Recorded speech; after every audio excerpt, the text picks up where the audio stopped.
Доброе утро! Начинаем новый день вместе с «Утро Якутии». Просыпайтесь вместе с нами на телеканалах «Якутия-24» и НВК «Саха». Этим утром в студии работают Полина Долинская и Павел Танин. И вот о чем мы поговорим с вами в течение этого часа.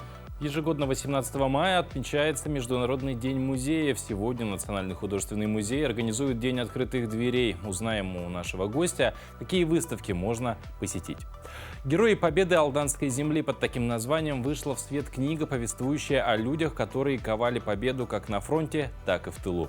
А в Ленинградской области завершилась поисковая экспедиция «Воронова-2023». Всероссийская акция «Вахта памяти». Ежегодно объединяет более 40 тысяч поисковиков всех возрастов. Поговорим с нашим гостем об итогах экспедиции.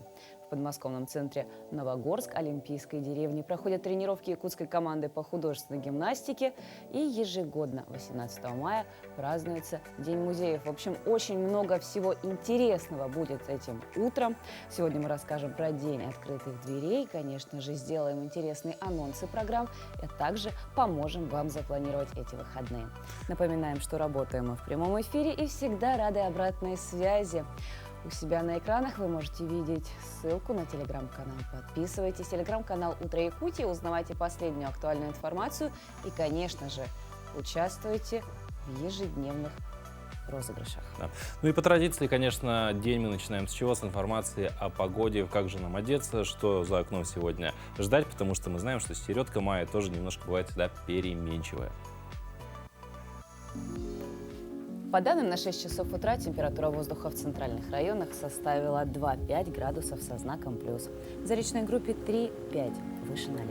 В южных 0 градусов в Алдане, минус 1 в Нерюнгри, в Вилюйской группе минус 2 плюс 1, в Нижнеленских минус 2 плюс 1, в западных минус 1 плюс 2 градуса.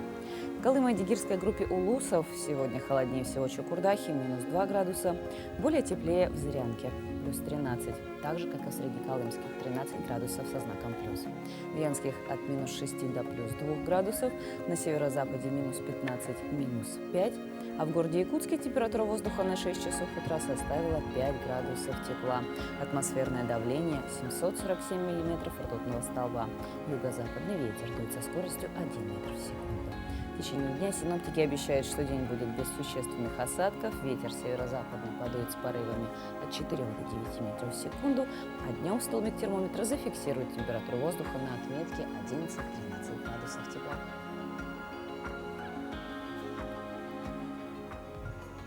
Как мы уже говорили, сегодня отмечается Международный день музеев. Помимо этого, сегодня День Балтийского флота ВМФ России. Ежегодный праздник отмечается также 18 мая в честь создания Балтийского флота.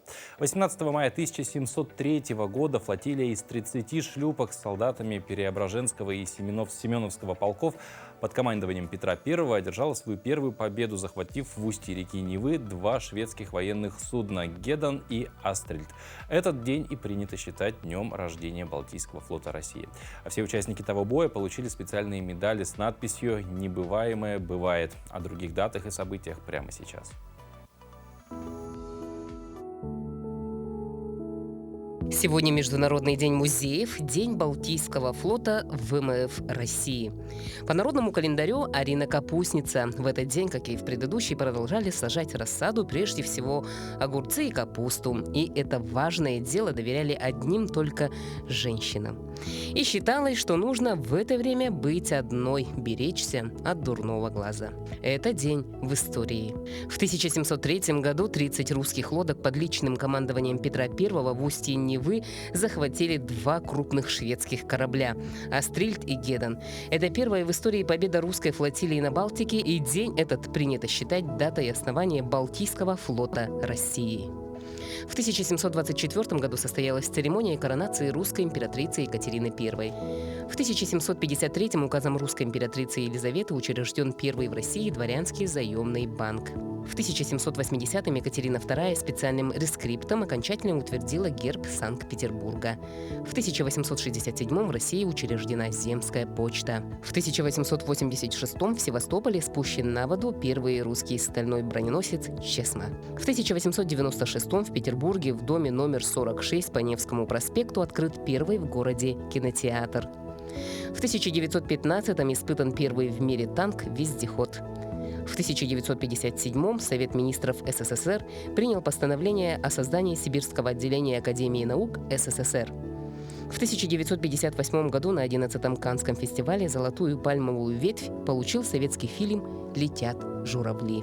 В 2001 году началась техническая часть операции по подъему атомной подводной лодки «Курск». В 2005-м футбольный клуб ЦСКА «Москва» выиграл Кубок УЕФА. В 2009-м открыт новый большой Новороссийский тоннель. В этот день родились. В 1048 году родился Омар Хайям, персидский и таджикский поэт, математик, философ. В 1962 году появилась на свет немецкая поп-певица Сандра. В 1962 году родился Батырхан Шукенов, советский, казахский и российский певец, музыкант, композитор, солист группы А-студио. В 1978 Ольга Ломоносова, российская актриса театра и кино. В 2002 родилась Алина Загитова, российская фигуристка. Именины сегодня отмечают Адриан, Яков, Арина и Ирина.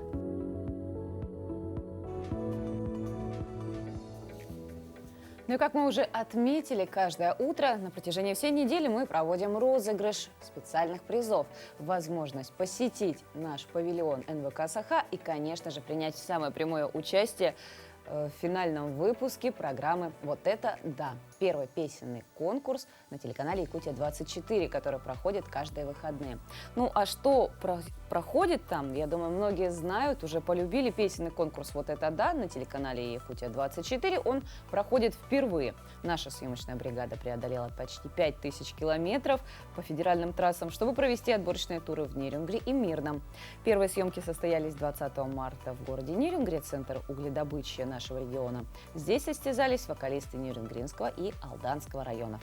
А 2 апреля наша съемочная группа опять села по машинам и отправилась по нашей столице и добралась до Алмазного края. Сюда съехались все участники из Ленского и Алекнинского районов. Конкурс собрал 51 участника со всех промышленных районов республики. Мы убедились, что в каждом городе любят и умеют красиво петь. Ну а кому отдать победу, решают не только члены жюри, но и, конечно же, телезрители. Напоминаем, что финал состоится уже в это воскресенье, 21 мая. И у вас есть, конечно же, возможность вживую на этот финал посмотреть, побывать в павильоне съемочном, в прямом эфире, за участниками понаблюдать. Для этого достаточно ответить на вопрос. Вопрос сегодня достаточно простой и, скорее всего, даже будет на скорости. Напоминаю, что отвечать на него нужно в нашем телеграм-канале, который вы видите, и ссылку на него, и QR-код, который можно отсканировать. Там появится, значит, на канале вопрос. Нужно будет в комментарии под этим вопросом оставить. Вопрос звучит следующим образом. Из каких районов участники проекта «Вот это да»? Я знаю. В общем, друзья, принимайте самое активное участие. Ну и, конечно же, пускай победит сильнейший не только в нашем утреннем состязании, но и в состязании за право быть победителем первого песенного конкурса «Вот это да». Двигаемся далее. Тем временем в подмосковном центре Новогоровск Олимпийской деревни проходят тренировки якутской команды по художественной гимнастике. Напомню, в апреле этого года олимпийская чемпионка России, старший тренер олимпийской сборной страны Ксения Дудкина назначена старшим тренером сборной Якутии. Она отобрала 6 гимнасток из разных клубов республики и сформировала команду, которая выступит на международных спортивных играх «Дети Азии». Как проходят тренировки будущих чемпионок, знает Айсена Бурнашова.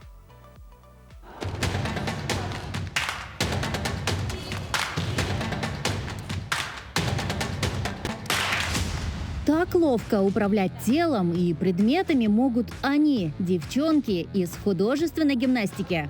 Обруч – один из основных предметов художественной гимнастики. Вот прямо сейчас наша сборная тренируется как раз с этим предметом. Девочкам необходимо как можно выше подкинуть обруч, поймать его, при этом успеть сделать колесо или оборот вокруг себя. Задача непростая, но выполнимая, особенно когда за плечами 8 лет большого спорта. Лизе 13. В художественную гимнастику она пришла 5-летней малышкой. Еще читать толком не умела, а обручи ловила. Первый раз у меня тоже не получилось. Мне нужно было как бы стараться ее перекинуть, но я не могла, я не понимала, как это делается. И то есть каждым днем, каждый раз я просто нарабатывала эту технику и со временем привыкла. Всего в якутской сборной 6 девчонок. Статные и грациозные. Все как на подбор. Каждая победительница региональных и всероссийских турниров. Отточить мастерство им помогает олимпийская чемпионка Ксения Дудкина. По совместительству старший тренер российской сборной. Дыши, спокойно. Договорились мы с ней тогда, когда она приехала в марте месяце к нам в Якутск на фестиваль молодежный «Мусу Стар». За решением она долго не думала. Она сделала это очень быстро. По приезду в Москву, обсудив с Ириной Александровной Винер, вот Ксения для себя приняла решение. Очень вскоре мне сообщила, что она готова. Ксения жила в Якутии, работала тренером, а еще нашла в республике свою любовь. Мы возили детей на сборы, затем уже я начала работать непосредственно с федерацией, готовила деток на Дети Азии 2016 года. Я познакомилась со своим нынешним мужем, и жизнь распорядилась так, что я уехала. Вот. А Якутия приехала ко мне. Я очень знаю хорошо якутский менталитет. Я этих детей видела еще, когда они вообще были малышки, еще очень давно. Вот. В принципе, я понимаю картину, и я понимаю перспективу. Осталось очень мало времени, там всего лишь год, да, до основных их соревнований. Но пока на данный момент меня полностью все устраивает в девочках. Международные спортивные игры «Дети Азии» пройдут летом следующего года в Якутске. А пока у гимнасток есть время, чтобы найти тот самый золотой баланс между работой телом, предметами и головокружительными вращениями. Кстати, в этом же зале в свое время занимались Алина Кабаева, сестры Аверины. И, возможно, совсем скоро мы увидим еще одних звезд художественной гимнастики уже из Якутии. А золотую медаль на Олимпиаде получить? Ну, не буду гадать. Приятно осознавать, что в этом зале вместе, когда-то на этом же ковре занималась сама Алина Кабаева. Ну и другие очень известные гимнастки. Мы одна большая дружная семья, и у которой одна общая цель – носить гордо звание спортсменки художественной гимнастики. Айсена Бурнашова, Виктор Олесов, Московская область. Но прямо сейчас к нам присоединились наши коллеги из информационной службы с последними и актуальными новостями.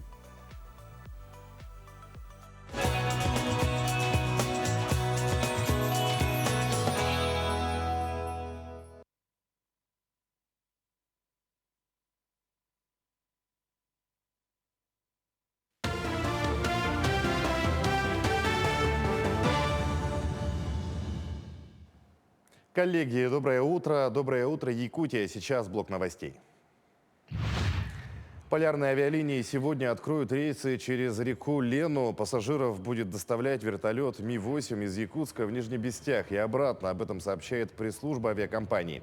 Первый рейс запланирован на 18 мая в 14:00 из аэропорта Якутска. Билеты оформляются за 2 часа до вылета в кассе номер 12 полярных авиалиний в аэропорту Якутска и на посадочной площадке Нижнебестях. Пассажирский тариф на перевозку одного взрослого пассажира 4000 рублей, а на 1 килограмм груза 55 рублей. Глава Якутии провел рабочее совещание с правительством о ходе исполнения стратегических указов. Айсен Николаев обозначил необходимость новых стратегических приоритетов в развитии региона. Уже сейчас профильным министерствам и ведомствам необходимо начать работу по переформатированию своих подходов для решения дальнейших задач по реализации стратегических указов. Глава Якутии отметил эффективную реализацию указа об инновационном и цифровом развитии. Сегодня практически 90% населения республики подключены к высокоскоростному интернету. Создана IT-парк, развивается необходимая инфраструктура. Напомним, что в регионе реализуется 7 основных стратегических указов. В связи с тем, что подписан был документ, указ о стратегии цифровой трансформации, глава сказал, что, конечно, нужно больше уделить внимание цифровой трансформации, экономике всех отраслей. Это и здравоохранение, образование, там, сельское хозяйство, промышленность. Создан штаб, и это наше основное направление. Там есть четкие показатели, рейтинги. Ну и вот второе направление, я сказал, что надо смотреть в части создания рабочих мест именно в креативной экономике. Центр цифровых спортивных технологий и киберспорта открыли в Северо-Восточном федеральном университете. Этот центр фактически единственный в России по фиджитал-спорту. С 31 января этого года фиджитал-спорт наравне с киберспортом признан официальным в стране. С прошлого года СВФУ усиленно развивает направление цифровой спорт в Институте физкультуры и спорта. На данный момент в секции занимается более 360 студентов. Резиденты центра, участники гранд-финала Кубка российского студенчества 2 раза подряд занимают 2-е место на Дальнем Востоке и Сибири в студенческой лиге.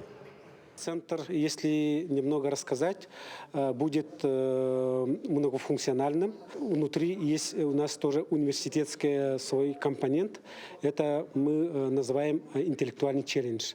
Это шахматы и шашки пока. Наши преподаватели совместно со студентами будут исследовать влияние киберспорта, фиджитал-спорта вообще на психику человека и его физическое состояние. Пробный единый госэкзамен по русскому языку сдали на базе школы номер 2 в Амге. В этой школе экзамены будут сдавать выпускники из 5 школ района. Апробацию ЕГЭ прошли 93 школьника. Все процедуры выполнены в режиме реального проведения экзамена. Так, ученики оставили телефоны у входа в школу, прошли металлодетектор и термометрию. В каждом классе установлено видеонаблюдение. В пункте проведения экзамена работают наблюдатели, члены экзаменационной комиссии. Первые экзамены стартуют 26 мая в 5 школах Улуса. Дается старт, дети полностью погружаются, понимают, где это, что это, знакомятся с архитектурой школы, с аудиториями. Организаторы у нас привлечены, те, которые будут за следующей неделе уже в настоящем экзамене будут привлекаться, организаторы в аудитории, вне аудитории, у входа. Поэтому по части этого идет сегодня у нас знакомство. После выполнения работы там же все сканируется и уже запечатывается. То есть процедура нынче изменилась, сканирование идет уже внутри аудитории. На чемпионат России по женской борьбе отправятся 6 представительниц Якутии. Соревнования в этом году пройдут с 14 по 18 июня в Каспийске. О составе команды рассказал главный тренер женской сборной Якутии Ким Колодезников. По предварительным данным от нашей республики, в этом году на женском чемпионате страны выступят победительница первенства России до 20 лет Александра Копылова, призеры Ярыгинского турнира Александра Карамзина, Севиль Назарова, победительница турнира Романа Дмитриева в Якутске Евгения Огородникова, Лилиана Рожина, двукратная чемпионка Дальнего Востока Светлана Васильева. Сейчас часть команды проводит сборы в Кисловодске.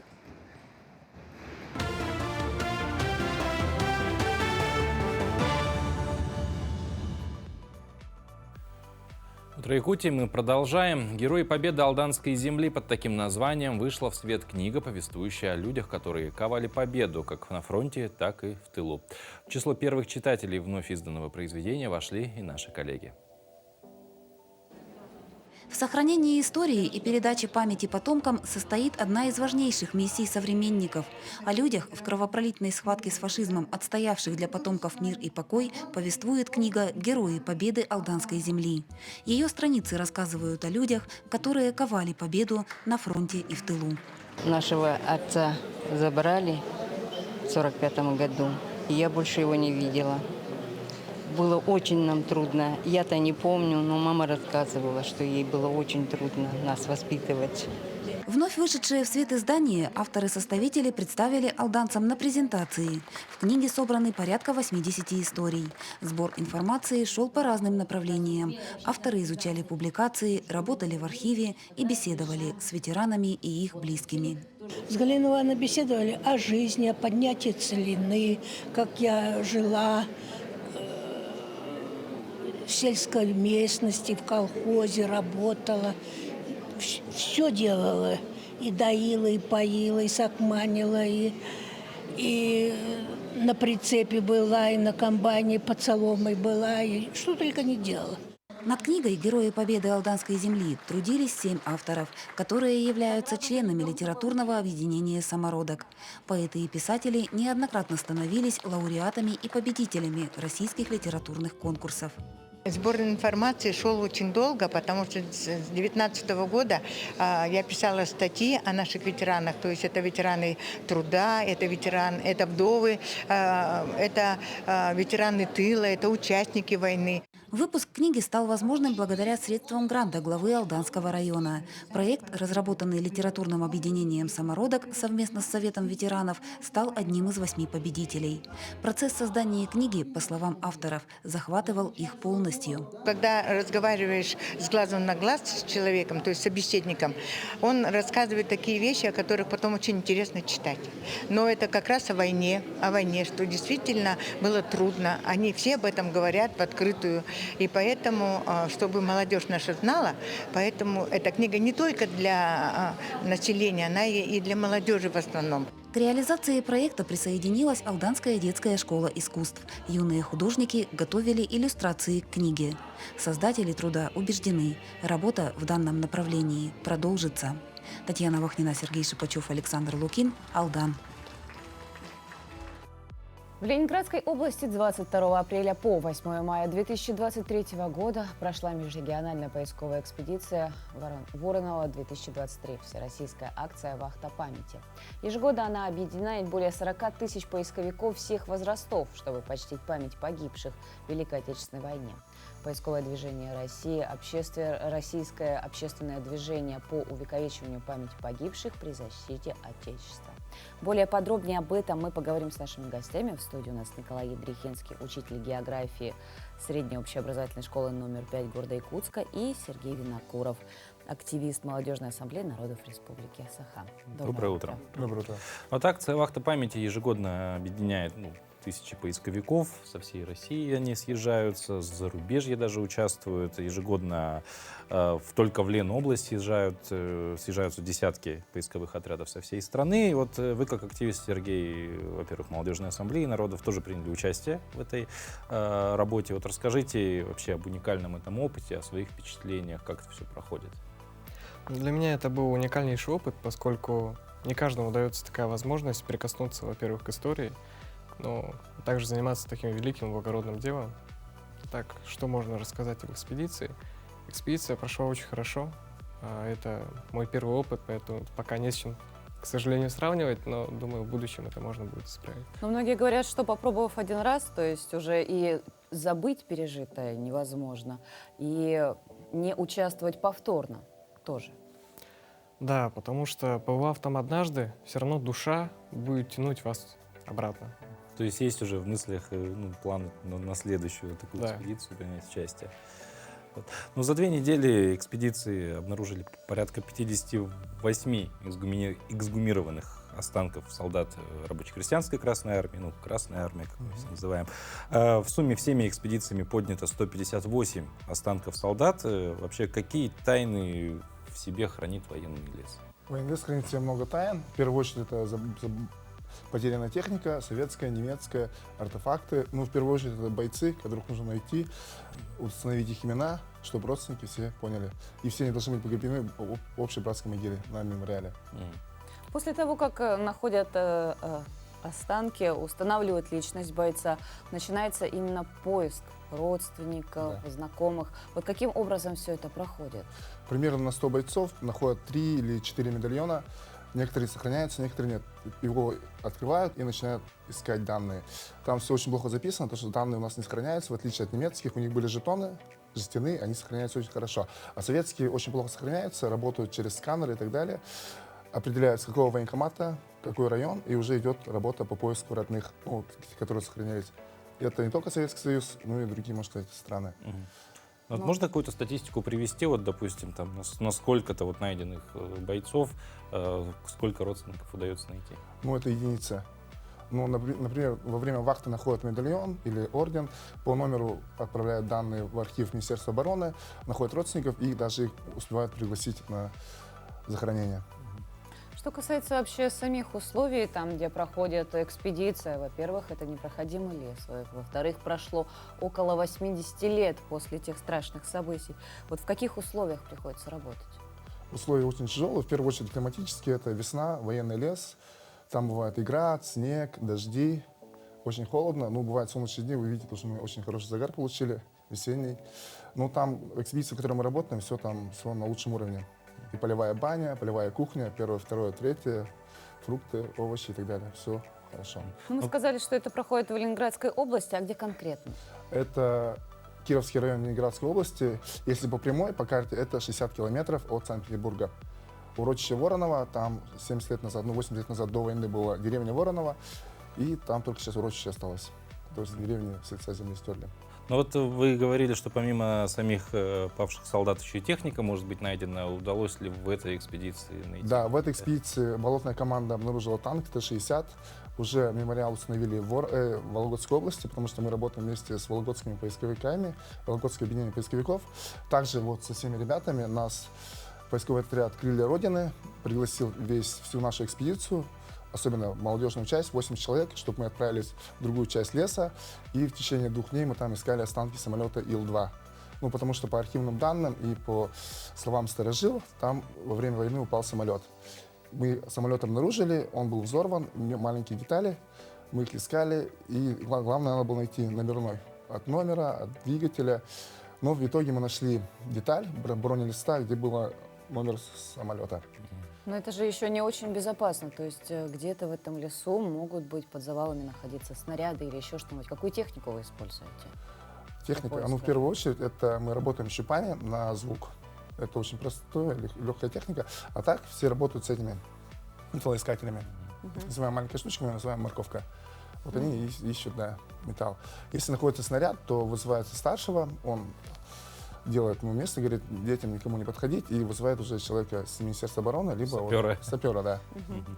Сергей, это вопрос такой, ты сказал, что это, в принципе, твой первый опыт в данной, подобного рода экспедиции. До этого какой-то опыт вообще вот выездов в такую тайгу был ли, с какими-то разными целями, может быть? Ну, у меня был единственный такой опыт, это выезд в лес на охоту с дедушкой, с родственниками, с дядями, можно так сказать. Ну и туристические походы. Но чтобы ехать так далеко в Ленинградскую область, в другой климатический пояс, нет, это был первый мой опыт. Насколько успешно это все прошло? Вам удалось что-нибудь обнаружить, найти? К сожалению, нет. Мы работали на раскопах, получается, помогали поднимать останки, работали с другими группами совместно, и в процессе уже бывало то, что что-нибудь и находили. Но в основном это обоймы или же еще новые останки. А что касается именно молодежи, насколько она активно принимает участие в подобных мероприятиях? Должен отметить то, что молодежь, у нее горят глаза, они хотят этим заниматься, они считают, они, скажем так, очень рады там оказаться, я думаю. Ну и молодежь, она очень активная сама по себе, и она очень хорошо этим занимается поиском. Некоторые отряды находят очень большие захоронения, находят их зачастую как раз-таки и молодежь. Вот у меня вопрос для вас обоих, и хотелось бы от каждого ответ услышать. А вот для чего конкретно вы этой деятельностью решили заняться? Мне интересно, образование географ-историк. Это была мечта детства, посетить военный лес и делать общее дело важное. Ну, не могу не согласиться с Николаем Васильевичем. У меня тоже с самого, можно сказать, детства была такая мечта, побывать в экспедиции, побывать в лесу, А самое главное, это очень интересно, очень важно и очень хочется прикоснуться к истории. Ну, действительно, потому через стремление прикоснуться, по сути, идет же и общее понимание истории в целом. Не только у человека, который этим занимается, потому что эти же данные, эти знания потом все равно передаются дальше, и мы знаем свою историю, в конце концов, еще лучше, чем знали до этого. Большое вообще спасибо вам за то, что вы пришли к нам в студию, за то, что вы обо всем этом рассказали и за то, чем вы занимаетесь. Ну а сейчас наша традиционная рубрика «Пусть мама придет», и мы познакомим вас с 15-летним Захаром. Он многое умеет делать сам, но, конечно же, забота и поддержка семьи, близких людей поможет ему уверенно вступить в самостоятельную жизнь. Познакомьтесь, Захар. Ему 15 лет. Захар очень серьезный и ответственный мальчик.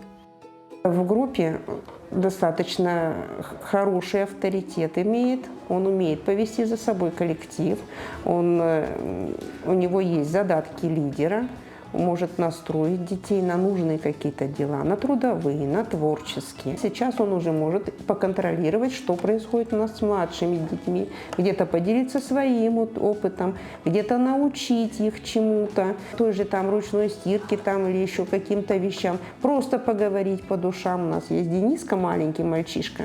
Ну вот он у Захара и под крылом все время. Он не отходит от Захара. Он завоевал авторитет у ребенка, и ребенок ему доверяет и старается быть вместе с ним, перенимает какие-то черты характера Захара. То есть вот эти вот какие-то положительные черты, которые в них есть, он еще и доносит до наших деток, которые живут с ним вместе в группе. Ты будешь заканчивать 9 классов или дальше идти в 11? 9. А потом куда планируешь? На сварщика. Уже сейчас под руководством опытного мастера Захар приобретает навыки сварки.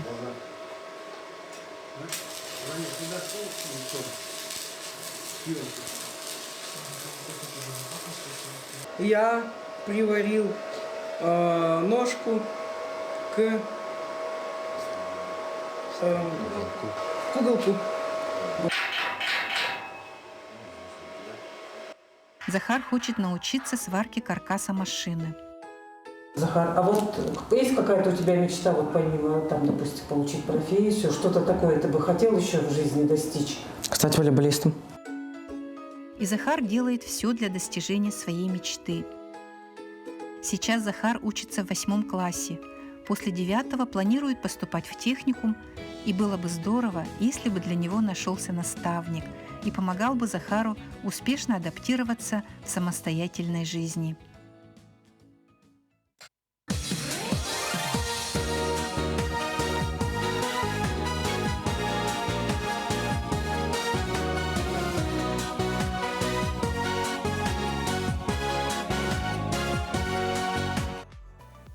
В городе Мирном работает школа резьбы по дереву, в которой обучаются люди разного возраста и профессий. О специфике резьбы по дереву и ее особенностях в материале Анны Васильевой. Художественная ювелирная резьба по дереву – достаточно редкий вид деятельности. Освоить такой сложный вид искусства способен далеко не каждый человек. В Мирном благодаря районным и городским грантам все желающие жители города могут задействовать свою фантазию, давать размах творчеству при работе с деревом. Резьбу по дереву начинал Вячеслав Иванович Бекусов лет 5-6 назад. Начал собирать команду. Я была одна из тех, кто пришла на обучение. И вот когда его не стало, его продолжение взяла на себя и набрала команду, не команду, а учеников, которые желают заняться резьбой по дереву. Учебный год начинается у нас с сентября по май. Они проходят полное обучение, начиная с геометрической резьбы. Сейчас мы дошли до картины. И вот второй год, может, продолжим, может, новеньких наберем. Все под вопросом.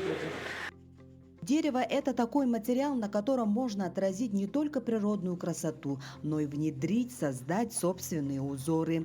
Поэтому, если даже ученики делают одну и ту же композицию, все равно у каждого получается по-разному.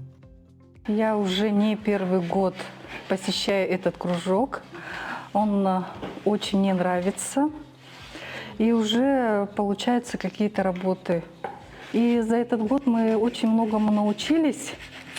Научились не только вырезать из дерева, красить там морилкой, потом разные техники использовать при вырезании и использовать это для других работ. Для многих резьба по дереву – это отдушина, занятие, которое помогает отвлечься от повседневных будней. И начинается все азбукой геометрической резьбы. Освоив ее, ученики начинают придумывать свои узоры. Сначала простые, после берутся за более сложные композиции. Анна Васильева, Мирный.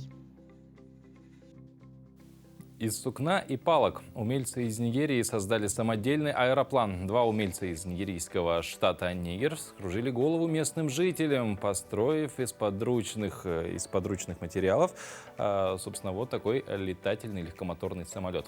Инженеры-самоучки покатались на самодельном аэроплане по аэродрому Кантагора. Товарищу Маузу, Сани и Джеймс Стивен Танко рассказали, что в дело пошло все, что попадалось под руки. Канистра стала бензобаком, колеса от садовой тачки превратились в шасси, а водопроводный шланг в топливопровод.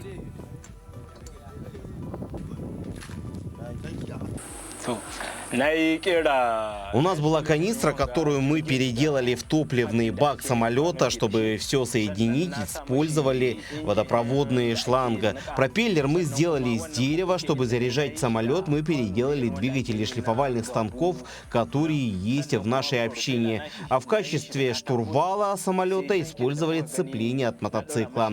Что касается колес, то мы использовали колеса от садовой тачки. Автор изобретения наперед продолжает строить самолеты и различные механические приборы. И надеется получить финансовую помощь от жителей Нигерии, чтобы изобрести еще более совершенные модели. Вот такие вот два маленьких нигерийских икара придумали летающий аппарат. Да, из, собственно, подручных материалов, вот видим палки. Ну, не палки, конечно, это все-таки металлические трубы. Ну, как минимум, каркас тут был сварен. То есть ребята приложили очень много усилий для всего этого. То есть они еще в инженерном плане все это хорошенько продумали. Но я думаю, это как минимум работа не одного дня. Но с таким подходом у ребят, я думаю, большие шансы. Ну, посмотреть бы вживую, как это все летает, на самом деле, было бы интересно. А прокатиться? Прокатиться? Ну, или все-таки посмотреть? Посмотреть. Пока остановимся на том, чтобы посмотреть. Потому что я слышал, что вообще авиация – это самый безопасный вид транспорта. Но сейчас я немножко сомневаюсь. Ну, как минимум для того, чтобы посмотреть, то есть ты должен добраться до Нигерии. Кстати, вот выезжая отдыхать на курорты или другую страну, обычно останавливаются в гостиницах, санаториях или на базе отдыха, или даже в отеле. При этом отдыхающим традиционно предлагают программы осмотра местных достопримечательностей. Во время экскурсий и посещения музеев, памятных мест туристы задают очень много вопросов, ответы на которые может знать только экскурсовод. Туризм в современном обществе развивается очень бурно, став одним из источников прибыли для многих стран. Поэтому профессия экскурсовод или гид является востребованной и актуальной. Меня зовут Слепцов Сергей, и я сотрудник отдела истории Якутского музея имени Емельяна Ярославского. Работаю в музее с 2007 года и пришел на работу первоначально в культурно-образовательный отдел на должность экскурсовода. И экскурсоводом я проработал очень долго, почти 10 лет. Сейчас уже не так часто провожу экскурсии, потому что должностные обязанности у меня немножко другие. Но продолжаю время от времени проводить экскурсии как для посетителей, так и экскурсии по городу. Работа экскурсовода, на мой взгляд, очень интересна в первую очередь тем, что ты постоянно общаешься с большим количеством разных людей. Ну, многие, может быть, ошибочно думают, что экскурсовод только рассказывает. На самом деле экскурсовод, он постоянно находится в диалоге со своими слушателями. И всегда интересно экскурсоводу работать, когда и слушатели его интересные. Одна из главных особенностей работы экскурсовода заключается в том, что нельзя обучиться быть экскурсоводом один раз и все, и проводить экскурсии до конца жизни. Работа экскурсовода подразумевает собой постоянное обучение. То есть процесс обучения постоянный, и если ты продолжишь работать в этом направлении, он никогда не закончится. Самообразованием надо заниматься постоянно. Хитрости заставить человека слушать – это, в общем, основа тоже работы экскурсовода на самом деле. Это индивидуальный подход к разным возрастным категориям, типовым категориям слушателей. То есть нельзя рассказать, вообще нельзя рассказать одну и ту же экскурсию абсолютно одинаково 2 раза. Бывают такие случаи, когда задают вопрос, а экскурсовод не знает на него ответ. Это случай неприятный и очень часто встречающийся. Но чем больше работаешь, чем дольше работаешь экскурсоводом, тем таких случаев меньше на самом деле. Вот это взаимосвязано с самообразованием как раз. Нельзя оставлять слушателя без ответа. Слушателям тоже дать понять, что нельзя знать все на свете абсолютно, но надо к этому стремиться. Нравится работа экскурсовода, когда видишь по окончании экскурсии неподдельный интерес, новые люди, интересные вопросы, все новые и новые знания, вот огонек в глазах слушателей. Вот всех вас поздравляю с Международным днем музея и желаю успехов и вот того самого огонька в глазах своих слушателей. Ежегодно 18 мая празднуется Международный день музеев. В этот день музеи открывают свои двери для всех желающих. К празднику приурочены открытие новых выставок, фестивалей. В музеях организуют тематические лекции, экскурсии, научные чтения, специальные занятия с детьми и проходят музейно-театральные представления. Более подробно об этом мы поговорим с гостьей нашей студии. В студии у нас Сардана Посельская, заведующая отделом социокультурных взаимодействий Национального художественного музея Республики Саха-Якутия. Доброе утро. Доброе утро. Во-первых, поздравляем с профессиональным праздником, с Днем Спасибо. музеев. Ну и во-вторых, традиционно уже много лет в этот день проходят и дни открытых дверей, и потом выходные ближайшие различные мероприятия. Вот про сегодняшний день, День открытых дверей в Национальном художественном музее. Что ожидать, когда можно прийти, что посмотреть, и только ли в одном? Да. Сегодня в течение дня мы ждем жителей и гостей нашего города на День открытых дверей. В основном здании по адресу Кирова, 9 можно посетить постоянную экспозицию, представляющую русское и отечественное искусство, обширную коллекцию искусства Якутии, временные выставки художников-живописцев Льва Габышева и Эдуарда Васильева. В галерее зарубежного искусства представлено западноевропейское искусство, искусство народов Востока, также новая временная выставка «Человек» представляет живописные произведения старых мастеров. Картинная галерея академика Афанасия Осипова ждет также всех посетителей. Там можно познакомиться с творческим наследием классика Якутии Афанасия Осипова. В выставочном зале Кирова 12 у нас проходит выставка художественной династии Собакиных, отца Афанасия Петровича и его дочери Ольги Скориковой. Дом художника ждет выставка «История на холсте» художника-баталиста Ивана Лебедева. И сегодня в течение дня будут в основном здании и в наших городских филиалах проводиться бесплатные арт-медиации по времени. Также у нас сегодня в галерее зарубежного искусства состоится торжественная церемония премии главы Республики Саха-Якутия в области музейного дела имени профессора Михаила Федоровича Габышева в 3 номинациях: попечитель и меценат, лучший музей года и лучший музейный сотрудник. Обладателей премии и их имена мы узнаем сегодня. Мы будем, конечно же, ждать в предвкушении. В этом году государственные и муниципальные музеи республики, они объединились для проведения фестиваля «Якутия. Музейная неделя». Вот расскажите подробнее несколько слов об этом событии, что там происходит, в каких филиалах музея можно это увидеть. Фестиваль стартовал уже с начала этой недели, будет продолжаться до 21 мая. И в рамках Якутской музейной недели мы предлагаем нашим посетителям комплексные билеты, дающие право посетить постоянные экспозиции, некоторые временные выставки, разнообразные мастер-классы и квестовую игру.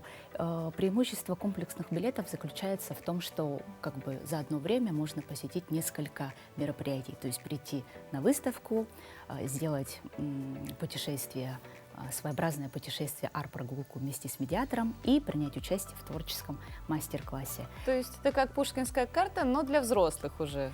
В рамках недели можно посетить и по пушкинской карте, и мероприятия проходят не только в основном здании, но и в городских филиалах, в галерее зарубежного искусства, галерее Осипова и в Доме художника. С более подробной информацией можно ознакомиться на нашем сайте sahamuseum.ru. И мы представлены в социальных сетях, на площадках ВКонтакте, Одноклассников и Телеграма. Вот говоря, как и вначале, уже задавая вопрос первый, что и выходные тоже различные мероприятия планируются, традиционно это «Ночь в музее», уже классическая такая акция, как будто всегда она существовала. И каждый год все равно все музеи какие-то фишки преподносят. Национальный художественный музей не исключение. Вот чем «Ночь музея» этого года будет запоминающейся, какие фишки и сюрпризы для посетителей? Ну, Ночь музеев – это ежегодное международное событие, и к данной акции присоединяются все большие и малые музеи мира. Тема этого года «История и истории» будет концептуально раскрыта в нашем музее в 3 направлениях. История России, многоликая страна, история Якутии, место силы, и история музея «Назад в будущее». В рамках первого трека «Многоликая страна» наши арт-медиаторы проведут экскурсии по постоянной экспозиции и временным выставкам в диалоге времен искусства коренных народов Таймыра, Долган и Нганасан, и собрание Таймырского дома народного творчества, атлас тибетской медицины, секреты долголетия и собрание Национального музея Республики Бурятия. И в рамках данной выставки состоится встреча, диалог «Магия души и тела» с Дандерламой Северного Дацана. Выставка «Иван Шишкин. Живопись и графика» познакомит с подлинными произведениями выдающегося мастера, основоположника русского эпического пейзажа и собрания Музея Республики Татарстан и Национального художественного музея Республики Саха-Якутия. Второй трек называется «История Якутии. Место силы» и обращена к истории народов Якутии через фокус феномена региональной культуры. То есть малая родина для всех нас — это своеобразное место силы, это источник вдохновения, это основа локальной идентичности, национального самосознания. И в рамках данного трека также пройдут арт-медиации по искусству Якутии, также мультимедийной выставки «Путешествие. Достояние республики» с демонстрацией виртуальной экскурсии по Ленским столбам. Состоятся творческие встречи с художниками Якутии, живописцами Эдуардом Васильевым, Андреем Чекачевым. Третий блок у нас посвящен 95-летию основания Национального художественного музея Республики Саха-Якутия, который мы будем отмечать в ноябре этого года. И одним из ярких событий данного трека станет проект «История музея в лицах, событиях и артефактах», где будут представлены архивные фотографии музейные, начиная с 70-х годов 20 века, заканчивая современностью. Также мы будем показывать фотографии музейных артефактов, то есть экспонатов, до реставрации, в процессе реставрации, и рядом будет представлен сам экспонат. Ну и в течение вечера у нас будут проходить различные активности, художественные практики, излюбленные нашими посетителями музейные акции, зона объединения, где каждый сможет принять участие в создании коллективного арт-объекта, по мотивам определенной картины. Открытка handmade из переработанной бумаги, и каждый может создать свой оттиск в технике линогравюре. И 20 мая с 7 до 11 вечера Ночь музеев мы проводим в основном здании Национального художественного музея по адресу Кирова, 9. Столько всего интересного вы запланировали. Мы еще раз вас, Ардана, поздравляем, во-первых, с вашим праздником. Будем в нетерпении ждать всего вышеперечисленного. Захотелось прям все посетить. Ну и большое спасибо за то, что вы рассказали нам столько всего интересного. А прямо сейчас мы передаем слово нашим коллегам из информационной службы. Они расскажут о последних новостях.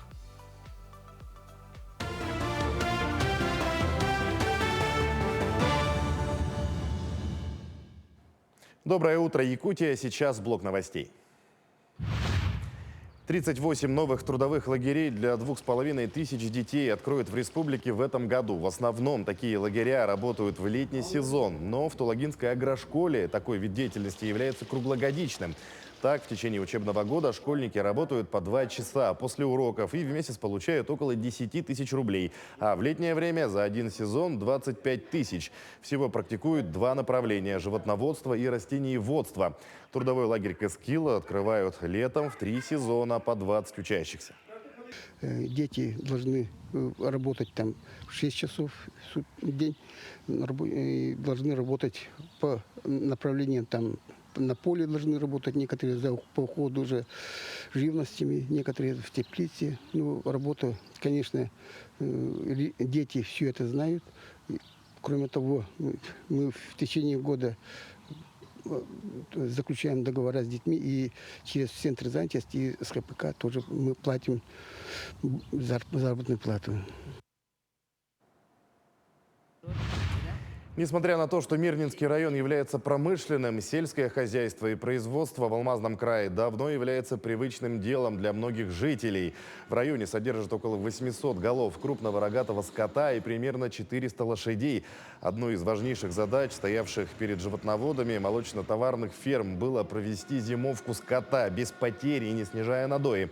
К чести животноводов, зиму пережили достойно. Сейчас хозяйство готовится к посевному сезону. К посевным работам, к весенне-полевым работам подготовительная кампания уже прошла, техника вся готова. Планируем посеять горохо-овсяную смесь в количестве 318 га. Первый планируем начать посев в первой декаде июня. И по плану мы должны собрать 1500 тонн силоса. Турслет для представителей индустрии гостеприимства и туристической отрасли пройдет в республике 31 мая. Мероприятие приурочили ко Дню российского предпринимательства в Якутии.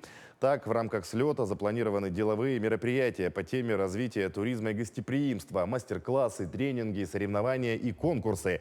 Участники слета посетят туристско-рекреационный кластер «Северная мозаика», обменяются опытом и идеями, получат возможность найти партнеров-единомышленников. Заявки принимают до 22 мая. Участие в форуме бесплатное. А в столичном округе Гагаринский второй год успешно работает социальная парикмахерская. В ней бесплатно обслуживают ветеранов, инвалидов, детей-сирот, а также участников специальной военной операции. Кроме этого, услуги предоставляют всем жителям города по очень низким ценам. Заведение открыла многодетная жительница Якутска Надежда Тутаева, заключив соцконтракт. Отметим, такой контракт является одним из ключевых инструментов в области поддержки трудового потенциала семьи, содействия занятости и повышения доходов для семей в трудной жизненной ситуации. Я обратилась за поддержкой в местную администрацию, в наш округ, где мне рассказали об этой поддержке, помогли собрать документы, рассказали, что такое социальный контракт, полностью меня проконсультировали и помогли. Мы полюбили этот народ, это наши ветераны Гагаринского округа, инвалиды, пенсионеры. Ну и, конечно, я как многодетная мама решила подстригать с 50% скидкой всех многодетные семьи. Полностью на все услуги у нас 50% скидка. Детеныша овцы-быка спасли и временно приютили сотрудники компании «Алмазы Анабара» во время перегона техники зимника по маршруту Хатанга-Таймыр на севере полуострова. Работники по дороге встретили лежавшее без движения тело овцы-быка. Остановившись и подойдя ближе, увидели маленького беспомощного новорожденного теленка. Он стоял рядом с телом матери. Было принято решение выходить теленка. Выяснилось, что это девочка. Малышку привезли в небольшой вахтовый поселок на берегу Северного Ледовитого океана и назвали Алана по названию компании «Алмазы Анабара». Накануне удалось отправить теленка в Хатангу, где его уже встретил ветеринар и провел первый осмотр. Скоро Алану ждет перелет в Красноярск. К текущему часу это все новости. Всего доброго и удачного дня.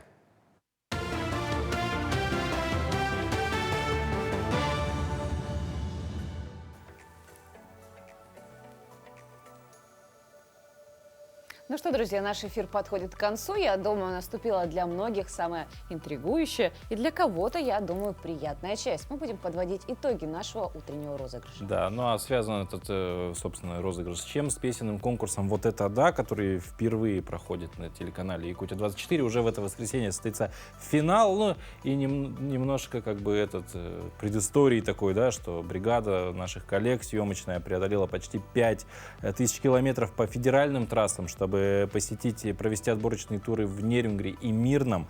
Первые съемки прошли аж 20 марта, то есть 2 месяца все это длилось. В городе Нерюнгри, в центре угледобычи нашего региона, состязались вокалисты Нерюнгринского и Алданского районов. Потом 2 апреля помчались в столицу Алмазного края, там съехались участники из Ленского и Алеквинского районов, и конкурс всего собрал 51 участника со всех промышленных районов республики, и что позволило убедиться в том, что в каждом городе любят и умеют красиво петь. Ну, а также напоминаем, что победители выявятся уже в это воскресенье, 21 мая.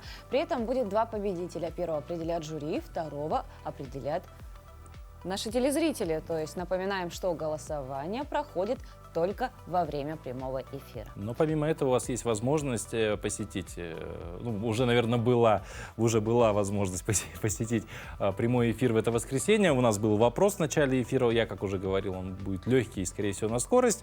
Получается, вопрос был следующий: из каких районов участники проекта «Вот это да». И Вероника Верона первая ответила почти сразу.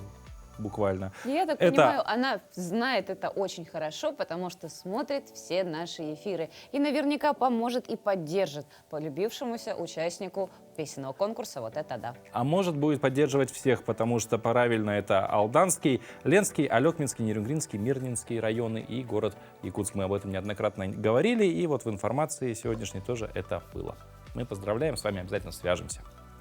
Да, ну и закончим мы наш эфир на очень приятной ноте. Нежный цветок Якутии, подснежник, сегодня в Якутии отмечает свой замечательный день. Данный праздник отмечается в Якутии с 2004 года по инициативе известного журналиста Ивана Ушницкого. Цветы олицетворяют невероятную стойкость и силу, любовь к жизни, и всем нам показывают, как после долгой холодной зимы земля снова расцветает и дарит нам приятные положительные эмоции. Да, но вообще в центральной части Якутии растут желтые подснежники, в западной, как правило, лиловые и сиреневые. Всего на территории региона произрастает 5 видов подснежников.